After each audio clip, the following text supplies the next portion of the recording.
Hey film fans, welcome to Cine Pro.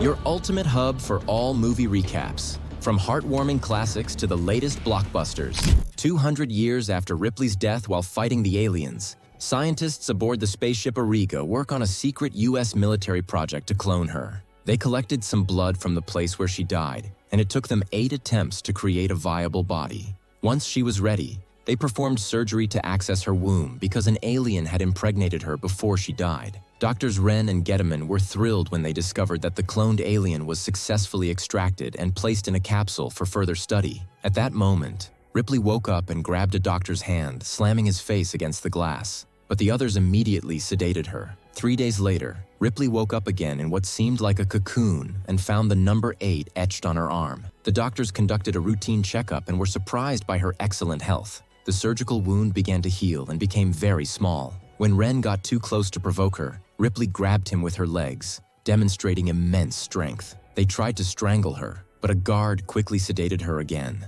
Later, Ripley underwent various tests related to language and education, showing rapid development, which amazed the doctors. They concluded that her superior body was the result of her DNA merging with the aliens. When they showed her images of the child, Ripley cried, remembering her deceased daughter and the child she lost during the mission. This angered General Perez, as the military wanted emotionless clones incapable of thinking. But it seemed Ripley still retained memories. Perez argued with the doctors, stating he wouldn't hesitate to kill Ripley if she acted out. He then turned his attention to their second experiment, revealing that the alien extracted from Ripley was a queen, growing rapidly and soon to lay eggs. During a meal, Getterman and Wren explained to Ripley how they obtained her blood to clone her, confirming they had captured an alien. Ripley deduced they had a queen and warned them they would all die, but they didn't take her seriously. Wren even insulted her. Sometime later, a spaceship called Betty arrived at the military station. Its crew consisted of mercenaries.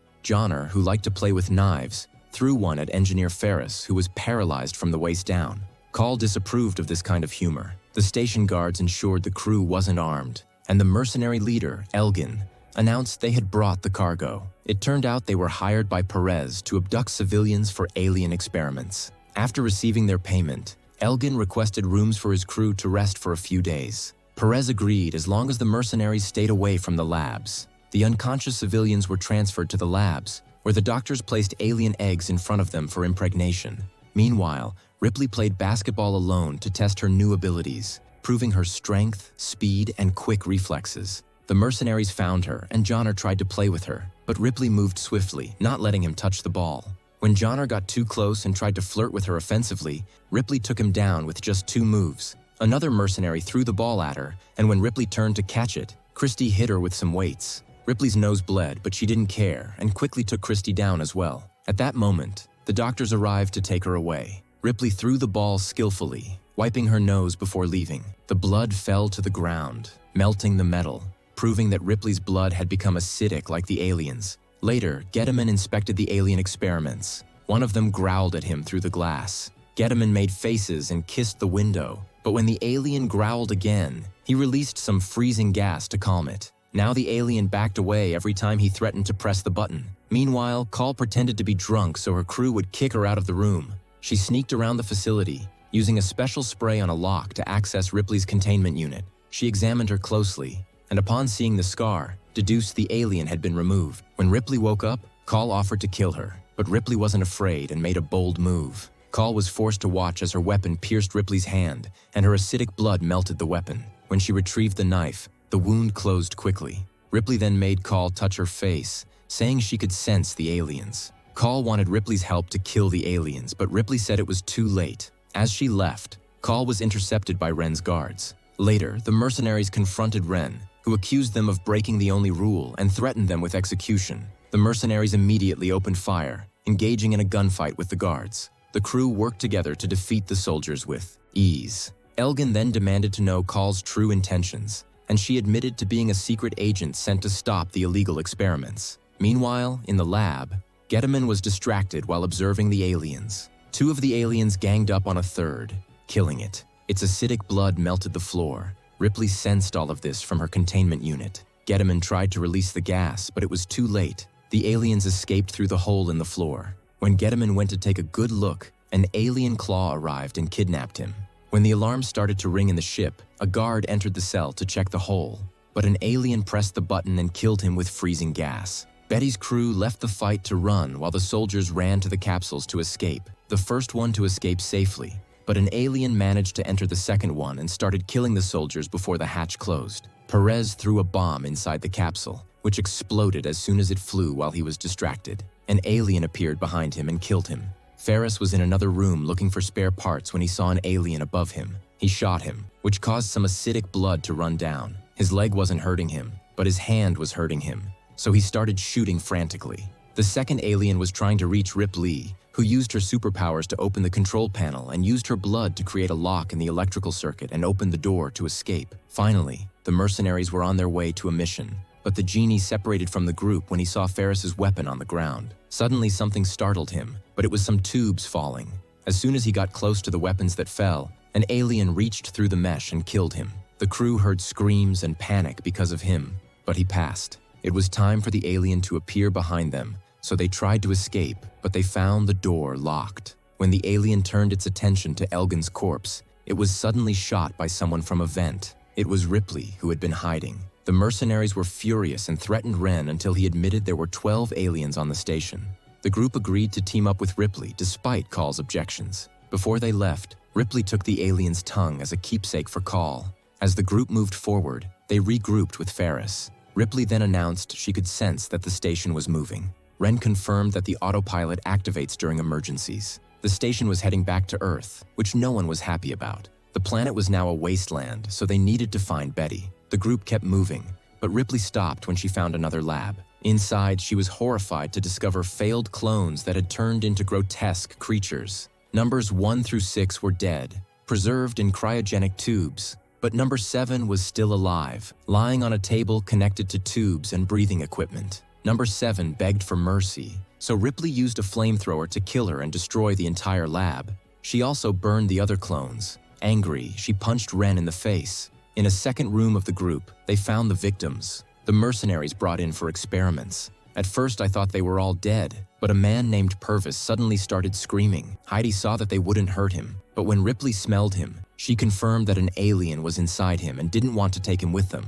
Call refused to leave him and said that if they managed to escape quickly enough, they could put Purvis in deep freeze to perform surgery later. The team continued their path toward Betty and took Purvis with them. The next area they needed to cross was the dining room, which was flooded with water due to emergency sprinklers. There was no option for Ferris but to leave his wheelchair and tie himself to Christie's back. Unfortunately, the paths ahead were even more flooded, forcing the group to swim through. 2 aliens appeared behind them. Johnner immediately shot one, but the other kept coming and managed to grab a mercenary and drag her away. While the alien was preoccupied with killing, the group continued swimming and found the area covered in a disgusting membrane. Ripley broke through it, and everyone surfaced to breathe again, but a nasty surprise awaited them. They were surrounded by alien eggs. A creature jumped out of an egg and latched onto Ripley's face, so she dove underwater to fight it off until her strength killed it. The rest of the group also dove underwater and detonated some bombs through the opening to destroy all the eggs. At that moment, the alien that had appeared earlier re-emerged in the water, so the group moved through the opening and began climbing a ladder. The door above wouldn't open, and Wren took a gun, claiming he would shoot the lock, but instead he shot Call. Call fell into the water, and a furious Ferris tried to shoot Wren, who dodged, causing the shots to check but finds no one. The shots to finally open the door. Wren left, locking the gate behind him, but shortly after, the alien emerged and started climbing the ladder as well. The men tried to shoot it, causing some acidic blood to spray, which hurt Christie. Johnner also opened fire and killed the alien, but the creature was still holding on to Christie's leg. Ferris was holding onto the ladder, while Christie, wanting to save his friend from the extra weight, unbuckled himself and fell to his death with the alien. The group wondered how they would escape until the door suddenly opened, revealing Call on the other side. Everyone entered a safe room, and Ripley examined Call's wound, discovering that she was actually a robot. Call admitted she was part of a legendary second generation of robots who were so human-like that they gained consciousness, rebelled, and burned their wireless modems, trying to pass as humans. Knowing what robots could do, Ripley took Call to a small chapel and had her connect to the station's computer. Call confirmed that the station was heading to Earth, carrying aliens that could escape and threaten humanity. The station drained much of Call's energy as she worked to blow it up, so Ripley suggested programming the ship to crash instead. Meanwhile, Ren was heading toward Betty, but Call locked the doors on him and used the intercom to tell the aliens where he was. The team started moving toward Betty again, and Johnner went mad upon hearing that the station would crash soon. He tried to attack Call, but Ripley grabbed him by the neck and threatened to take his tongue. At that moment, she heard a sound and said the Queen was in pain. Suddenly, the aliens abducted her through the floor. The creatures didn't harm her, as her DNA had changed, and they recognized her as one of them, taking her to their nest. Meanwhile, the rest of the group reached Betty, where Purvis was suddenly shot by Ren. The doctor took Call hostage, and as they struggled in vain, the alien finally emerged from Purvis's chest. Purvis moved toward Ren, unaffected by bullets, and eventually reached him, beating him up. At that moment, the alien fully emerged, and the mercenary opened fire, killing both Ren and Purvis simultaneously. Back to Ripley, who discovered that the nest was teeming with aliens, and the Queen herself was in a cocoon, hallucinating. Gedimon, who was also cocooned and delirious, told Ripley that the Queen had inherited her human reproductive cycle. After laying her first batch of eggs, she gave live birth, human style, and a strange hybrid creature, half human, half alien, was born. The newborn immediately killed the Queen, licked Ripley, and claimed her as its true mother. When Gedimon started speaking again, the newborn crushed his skull. Ripley took advantage of the distraction and escaped, heading to Betty, which was about to depart. Luckily, she jumped aboard just in time and reunited with the mercenaries in the cockpit. As Betty launched, Call noticed a door was still open and went to close it, only to discover that the newborn had snuck aboard. As it attacked her, the ship began to shake violently due to instability. A mercenary came looking for Call, but the newborn killed him instantly. Ripley, suspicious of how long Call was taking, also went to the room, arriving just in time to find the newborn injuring Call. Pretending to be a caring alien mother, Ripley calmed the newborn and distracted it while she threw some acidic blood onto the window, creating a hole. This reduced cabin pressure, and the newborn was sucked toward the window. Ripley and Call held on tightly, watching in horror as the hole slowly sucked out the newborn's insides until it finally died, its body completely ejected into space. At the same time, the military station crashed into Earth and exploded, killing all the aliens inside. In the cockpit, Johnner and Ferris struggled to stabilize the ship, which was shaking and heating up. Thankfully, the ship landed safely on Earth, and everyone survived.